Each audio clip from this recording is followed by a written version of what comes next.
Today I'm cooking Bhutanese food. I'm starting off with Emma and Shamu datshi soups. So datshi means cheese in Bhutan, Shamu means mushroom, and Emma means chili. So essentially chili cheese and mushroom cheese. So I'm starting off with the chili soup, and I'm using both green and red peppers because apparently they can use both. And I am using, well, for me at least, it's quite a considerable amount. And that is partly why I'm terrified, because I am very, very bad with spice. But yeah, their food is very spicy apparently, so gotta try it. In general, apparently Bhutanese food is very, apart from being very fond of spice, rice, meat and dairy are like big components of it. And the food in general just takes like a big influence from India, China and Tibet, but it's also very unique in itself, which just from looking at all these recipes there, I totally see that. So the soup base, I used onion, garlic and cooked them down, and then I'm adding in the chilies to the one, and for the mushroom one, apparently Bhutan is very big on foraging mushrooms, which makes sense. A lot of that area is. So I'm using foraged Pleurotus Austriatus, aka great oysters, which I collected last year in it, for that hint of authenticity, and basically because I'll take any excuse to use my foraged mushrooms in places. So yeah, I'm making these two soups and stirring them down, heating them. These can be produced really quickly. The cheese, Bhutanese cheese, the datshi, is, well, you can't get it outside there, or at least not here in England. Apparently quite a good combination that kind of replicates that fermented yak flavour, is feta, goat cheese and Gorgonzola. Apparently feta is used quite a lot as a substitute because you don't want a melting cheese. The datshi that they use doesn't melt. It kind of crumbles into bits. And the Gorgonzola, I believe, helps kind of replicate that kind of like fermented-y yak flavour. So I tried that. And then I'm just adding it into the soups.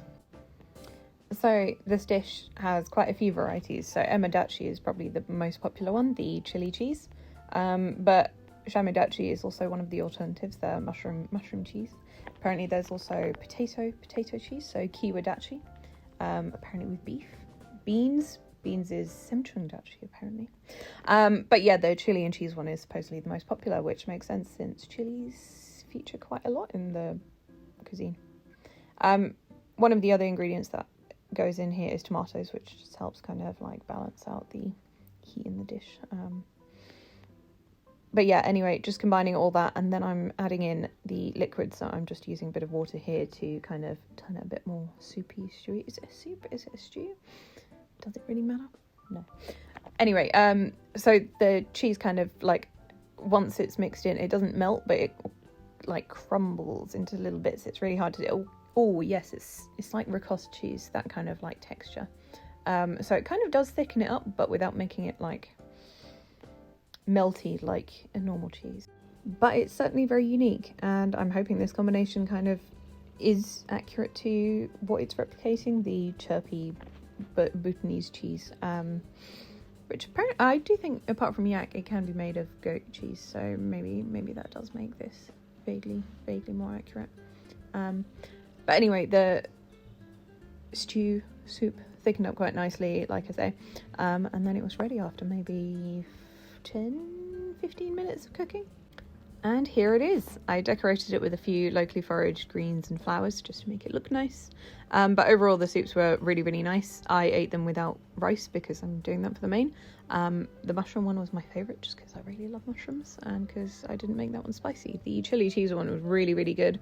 But oh yeah, that was hot. That was difficult for me to eat, but it was really fun to try. So for the main course, I'm making Phaksha, which is chili pork. I'm starting off by making pork jerky. So a lot of recipes call for using dried pork in addition to fresh pork. Not entirely sure why, but I quickly whipped up, since I had a bit of pork fillet spare, I quickly made up some jerky. I just seasoned it with like basic salt, pepper, bit of dried mushroom as well, just because, basic like seasonings really. And then I dried that for a few hours. This is different to how I would make pork jerky normally, for the record. I would prepare it differently if I wasn't going to cook it in addition, just to preserve it a bit better. But here's all the ingredients. I'm using daikon or mooli, which is white radish. It's really nice, like really mild radish compared to normal ones. I'm using pork belly, which I've cubed up, pak choi, tatsoi, onions, and of course the chili. So I've just chopped up the daikon into small quarters, just so that the size kind of match the pork. And I've never used it before, but it's really beautiful. It's kind of like translucent, but it was really nice. So I started cooking that down with the onion and the chili, just frying them off in butter. This is kind of like the vegetable base of the dish. I've seen a lot of recipes vary in what they use. I suppose it kind of depends on what's seasonally available. But as I say, I've never used daikon before, so I figured sticking with what seems to be traditional would be a good thing to do. Then I added the pork belly, which I'm just frying off, and then I'll be adding the liquid in. I started preparing my pork jerky a bit late, so otherwise I would have added it in at this point. But I added it in later, and it was perfectly fine for the record. But we'll get that. So yeah, this, to get the pork belly kind of tender, I'm going to be cooking it for a few hours. Again, recipes vary. Some of them don't cook it for long, some of them do cook it for long. I kind of just went with what cooks the pork that I'm using nicely and does that. So I've added a bit of chicken stock in at this point, just to get it all going. But other than that, there's not like a huge amount of different types of flavouring or seasoning. It's mainly the radish, the pork, the chili, and the stock. But at this point, this is a few hours later, so I think the pork had been drying for maybe 5 hours, and my main bowl of cooking pork Phaksha had been stewing for maybe an hour and a half. So at this point, I'm adding the dried pork in. Like I say, I would have added it in earlier if I had it ready, but I didn't. So I'm adding it now, and I'm just kind of crumbling it again just to get it a bit more consistent with the rest of the texture. Again, it's hard to find recipes that accurately say what is meant by dried pork, but I'm hoping this works out reasonably. It kind of reminds me of like bacon, I guess, but it's not. It's fillet I use, so it's quite a lean cut. But I did actually try a bit of the jerky, and it was really good. So I guess kind of like the removing the moisture from it concentrates the flavour, and then it won't be able to rehydrate that much when it's in the stew. So I guess that's probably the benefit of it. It's definitely not something I've tried before as like a cooking technique, but it's really cool, so I might use that in something else, maybe.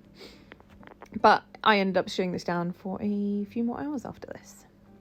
Then, as a side, apparently Bhutanese culture very heavily relies on rice. And who doesn't love rice? Red rice is one of the main things they eat there. Red rice still has the husk on it. I actually thought I had picked up red rice, but apparently it was just this combination that has, I think, basmati rice, karmagu, and red rice. So, close enough. The packet was very misleading. Anyway, so the pork cooked down for a few hours, and after this point the water was all evaporated, which made it kind of like a nice cooked pork without it being too stewy in texture. And then as the other side, the pak choi and tatsoi, I just steamed that quickly, just to give it a bit of a fresh taste. And then here is the finished rice, so I just cooked that until it was done, really. Nothing too complex. And here's the finished product. So again, I decorated it with a bit of wild chive and primula. But overall the dish was like really complex in flavour, even though the only real kind of seasoning spice it had was the onion and the chili. It was quite incredible. The rice and tatsoi obviously go really well with it, just to kind of freshen out. For the dessert, there's not much in the way of like Bhutanese desserts, but they do drink Suja tea, which is a black tea that has butter added in, so butter tea basically, and milk as well. I use goat butter and goat milk, since that is something they use there quite a lot. Does produce like little kind of bits of oil that float on the top. Overall, I wouldn't say it's dissimilar to, if you've ever used like double cream in your tea in a pinch, it's really similar to that. I probably wouldn't try it again, honestly. It's maybe in an emergency. Don't really need those extra calories. But I can see how that would be helpful if you're in the mountains and you need a nice warming drink.